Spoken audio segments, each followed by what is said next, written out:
नमस्कार प्रणाम। मेरा नाम डॉक्टर इंद्रदमन तिवारी है और लखनऊ विश्वविद्यालय के आपके LLB 3 ईयर्स कोर्स के LLB 5 ईयर्स कोर्स के सेमेस्टर एग्जाम्स को लेकर हम लोग लगातार बात करते आए थे। आज के अपने वीडियो में हम बात करने वाले हैं कुछ ऑप्शनल पेपर्स के बारे में। और ये ऑप्शनल पेपर किस सेमेस्टर के हैं? ये हैं LLB 3 ईयर्स कोर्स में 3rd ईयर 6 सेमेस्टर के।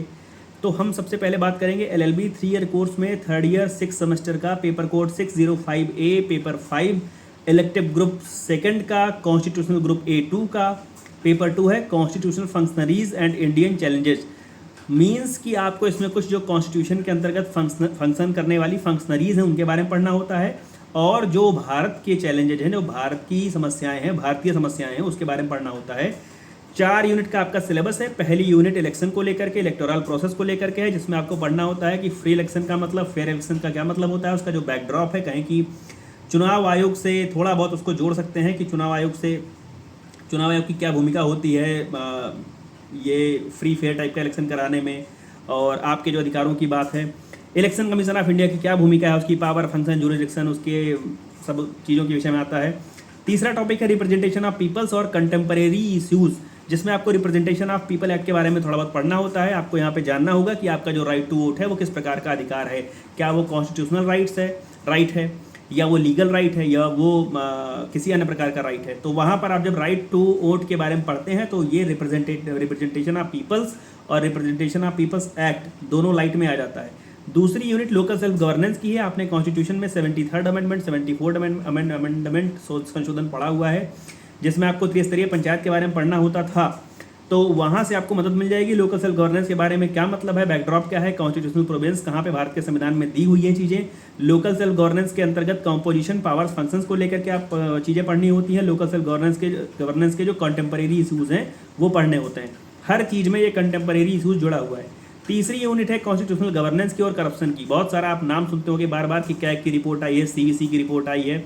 मीन्स केंद्रीय सतर्कता आयोग के बारे में, केंद्रीय सतर्कता आयुक्त के बारे में, कंट्रोलर एंड ऑडिटर जनरल के बारे में, जिसको बोलते हैं नियंत्रक एवं महालेखा परीक्षक। 2G स्पेक्ट्रम स्कैम के समय जो लोग बड़े हो चुके रहे होंगे वो सब 2G के वो सब कैग के बारे में अच्छे से जानते होंगे, और जो लोग अन्ना हजारे के मूवमेंट के समय बड़े हो चुके रहे होंगे वो सब लोकायुक्त के बारे में, लोकपाल के बारे में कायदे से जानते हैं। तो यहाँ पर लोकायुक्त है, कैग के बारे में है, CVC के बारे में है, जुडिशियल अकाउंटेबिलिटी और जुडिशरी की जो स्टैंडर्ड है उसके बारे में है।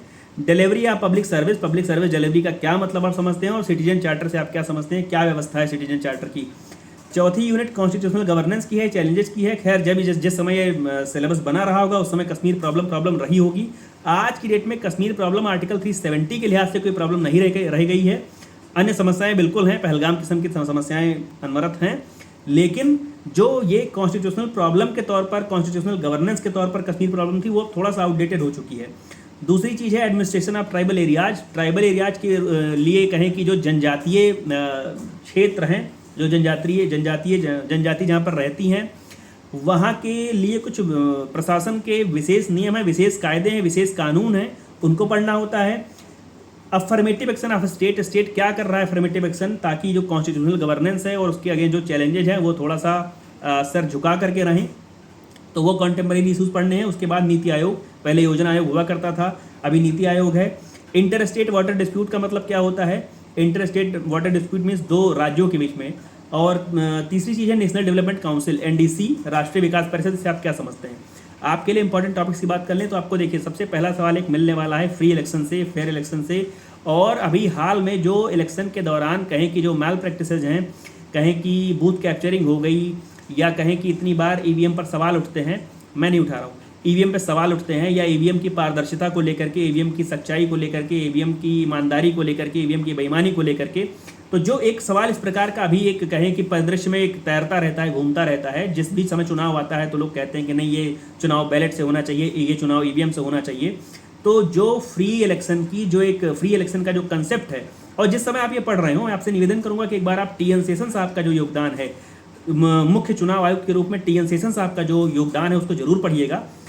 हो सकता है ये पेपर आपका अच्छे नंबर से पास कर ले जाएं, लेकिन भविष्य में आपको कभी ना कभी TN सेशन के बारे में पढ़ने की आवश्यकता पड़ेगी, इसलिए अभी से ही पढ़ के रखिए, यहाँ लिखने में भी काम आएगा। तो फ्री फेयर जो और फेयर इलेक्शन की जो भूमिका है उसको थोड़ा सा बांधने का प्रयास करिएगा, उसको समझिएगा।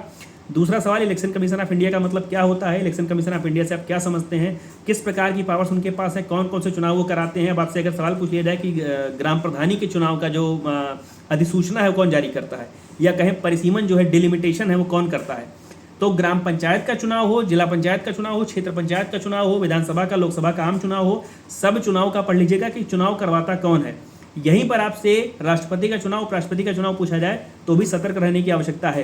तो ध्यान से देख लीजिएगा कि इलेक्शन कमीशन ऑफ इंडिया किस प्रकार के चुनाव कराता है, उसकी भूमिका क्या है, परिसीमन में क्या भूमिका है, डिलिमिटेशन जिसको बोलते हैं, और कोड ऑफ कंडक्ट जिसको बोलते हैं कि आचार संहिता लागू हो गई, मॉरल कोड ऑफ कंडक्ट लागू हो गया, और मॉरल कोड ऑफ कंडक्ट का अगर आप वायलेशन करोगे तो आप चुनाव नहीं लड़ने पाओगे, आपके ऊपर मुकदमे दर्ज हो जाएंगे। तो उन सब चीज़ों को कायदे से पढ़ लीजिएगा। उसके बाद दूसरी यूनिट पर आ जाइए, स्थानीय स्वशासी निकाय, लोकल सेल्फ गवर्नेंस का मतलब आप क्या समझते हैं, लोकल सेल्फ गवर्नमेंट का मतलब क्या समझते हैं, क्या आवश्यकता है लोकल सेल्फ मतलब स्थानीय स्तर पर गवर्नमेंट की क्या आवश्यकता है। जब राज्य के लिए विधानसभा है, विधान परिषद है, केंद्र के लिए लोकसभा राज्यसभा है, सांसद है, विधायक है, तो फिर जिला पंचायत सदस्य की क्या आवश्यकता है, ब्लॉक प्रमुख की क्या आवश्यकता है, बीडीसी की क्या आवश्यकता है, ग्राम प्रधान की क्या आवश्यकता है, ग्राम पंचायत सदस्य की क्या आवश्यकता है। तो एक ग्राम स्तर पर, ब्लॉक स्तर पर, जिला स्तर पर पंचायतों की आवश्यकता क्या है। तो लोकल सेल्फ गवर्नेंस से आप क्या समझते हैं, महानगर पालिका से आप क्या समझते हैं, नगर पालिका नगर पंचायत से आप क्या समझते हैं, अंतर जरूर पढ़ लीजिएगा, तीनों में अंतर क्या है, और इससे क्या क्रांतिकारी बदलाव सोचा गया था कि होगा और क्या हुआ है, क्या सकारात्मक हुआ है, क्या नकारात्मक हुआ है।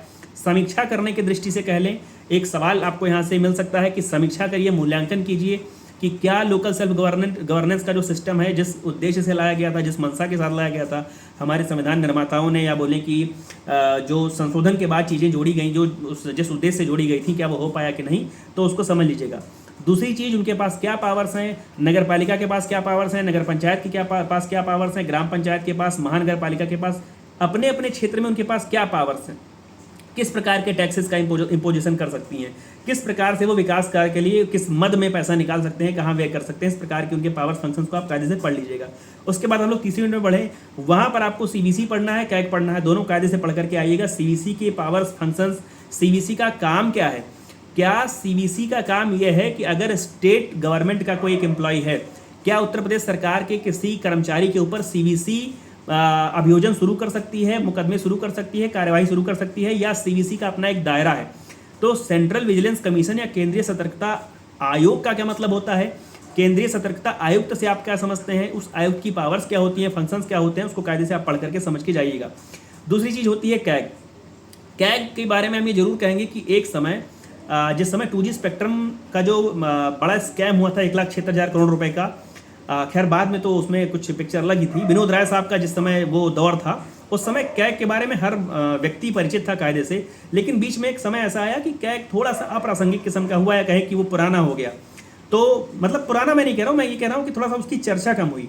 लेकिन आपको कैग के बारे में पढ़ना है, ये देखना है कि कैग के पास क्या पावर्स हैं, कैग का काम क्या है, किस प्रकार से वो काम करता है, तो कैग वहाँ पर देख लीजिएगा। वहीं पर जो पांचवा पॉइंट आपका है डिलीवरी ऑफ पब्लिक सर्विसेज, तो पब्लिक सर्विसेज की डिलीवरी से आप क्या समझते हैं, लोक सेवा से आप क्या समझते हैं, और सिटीजन चार्टर में किस प्रकार के प्रावधान हैं पब्लिक सर्विस से रिलेटेड, क्या होता है सिटीजन चार्टर, उसको उस तरीके से पढ़ लीजिएगा। उसके बाद हम जब चौथी यूनिट देखते हैं, तो आर्टिकल 370 और कश्मीर प्रॉब्लम जो हम लोगों ने कहा कि उसका एक तरीके से जो आर्टिकल 370 जब एग्जिस्टिंग था उस समय अलग किस्म के क्वेश्चन पूछे जाते थे। अब सवाल पूछे जाते हैं कि कश्मीर समस्या 370 के एब्रोगेशन के बाद से उसको वहाँ अभी हाल में चूंकि चुनाव भी हुआ है, तो चुनाव कराने की वजह से, या कहें कि उसको केंद्र शासित प्रदेश और राज्य बनाने से क्या परिवर्तन आया, उसको जो अलग अलग किया गया, उसके सेपरेशन से क्या अंतर आया, क्या परिवर्तन आया, क्या वहाँ पर स्थिति बदली। तो अब उसका मूल्यांकन, समीक्षा या अवलोकन करने किस्म का सवाल आता है, अब उस प्रॉब्लम का सवाल नहीं आता है।